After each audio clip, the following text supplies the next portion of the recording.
by faith, and this will be a quick hit. Giving all praises to Yahawah, bahasham, Yahawashi, bahasham, Kudash. Double honor to the apostles and elders of great millstone that rule well, laboring the word and doctrine, shalom and peace. May that be unto the elect of the nation of Israel. This is the book of Hebrews, chapter 11. Gonna hit verse 23. And if you're aware of this chapter is touching on certain history, going through it specifically, about certain forefathers and what faith accomplished in them, and for them. Right, so Hebrews 11 and 23. It says, by faith Moses, or Mashah in the Hebrew. Right, so we know, of course, going back to the story of the Exodus, the whole book, Exodus, X meaning out, Hodos meaning root, so the root out of where? The root out of Egypt. Right, so touching that, it's what the Pesach, story is around. Of course, it's now we look at it from a messianic point of view, so based around the Messiah. We of course understand, he was that death angel, putting that work on the Egyptians. He was that death angel, but ultimately, the one that was in the flesh to lead the Israelites was Moses, right? And he was that forerunner, as the intercessor, the mediator for the nation of Israel prior to Yahawashi coming on the scene in the flesh. That's why you read about in Deuteronomy 18, verses 15 through 17. The Muslims try to say that's Muhammad, rise up one of their brethren. Well, guess what? Muhammad isn't of the brethren, right? An Ishmaelite isn't the brethren of an Israelite. Right? It talks about that in Leviticus 19. It talks about you should not bear it. How does it say? Hate thy brother in thine heart. Thou shouldn't anywise rebuke thy neighbor and not suffer sin upon him.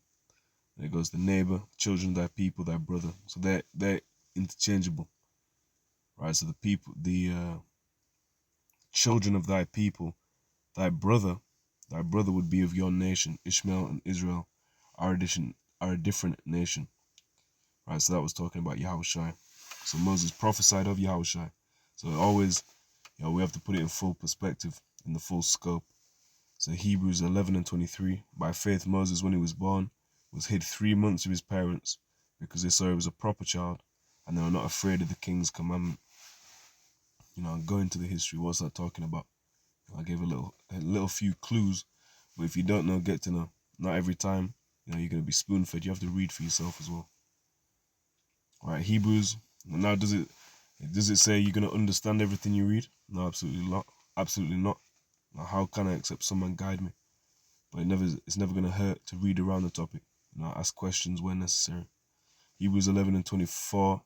By faith, Moses, when he was come to years, refused to be called the son of Pharaoh's daughter, choosing rather to suffer affliction with the people of the Most High than to enjoy the pleasures of sin for a season. All right, so he could have been, in, he could have been in with them, God all into their gods, and so-called lived good. We chose the true way to live good, which is denying yourself, denying, worldly pleasures is ultimately what it comes back to. And by faith, Moses, when he was come to years, meaning when he was come to age, when he was a man, refused to be called the son of Pharaoh's daughter. Refused to blend in and just go, you know what? Well, I can get away with it. I can see my people suffering, but I can escape that. He refused. Utterly refused. So it's choosing rather to suffer affliction. Right, so he made that choice. It wasn't there was affliction on him. He had no say in the matter. Ultimately, when it comes to the Lord's decree, he had no say in the matter.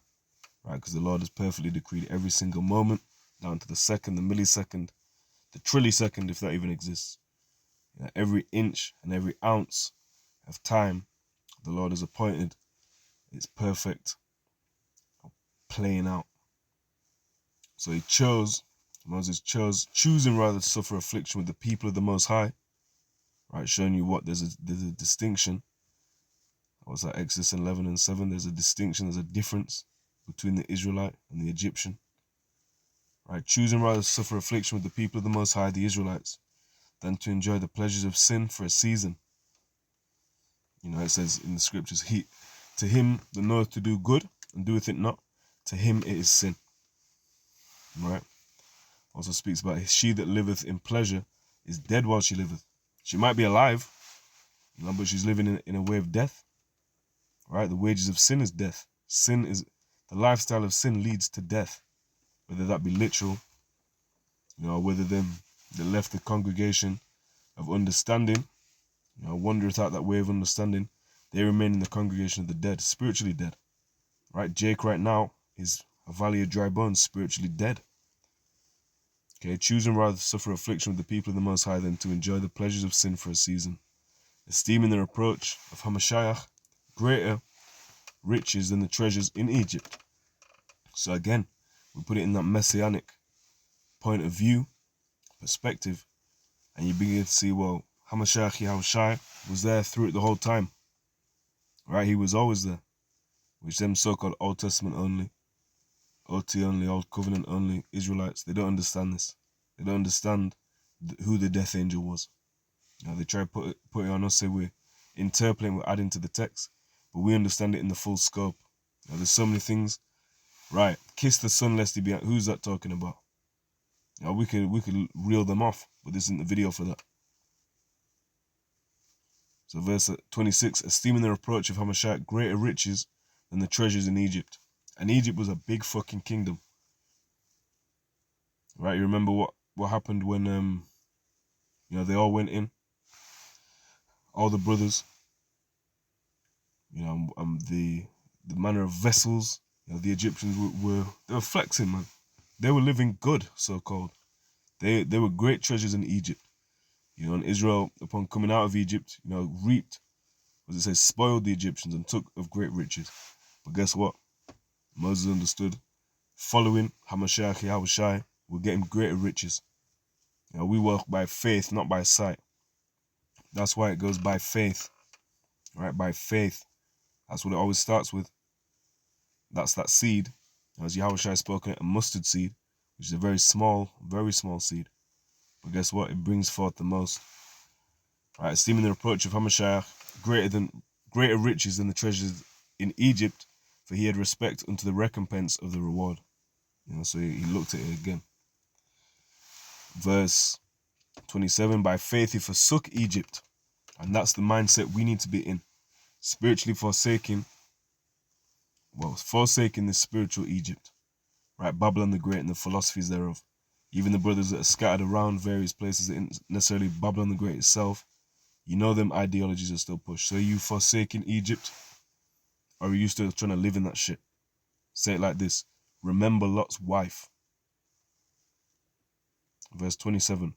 By faith he forsook Egypt, not fearing the wrath of the king, for he enjoyed as seeing him who is invisible.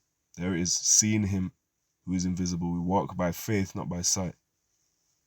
Now they say seeing is believing. That can be further from the truth. So through faith he kept the Pesach, the Passover, and the sprinkling of blood, lest he destroyed the firstborn.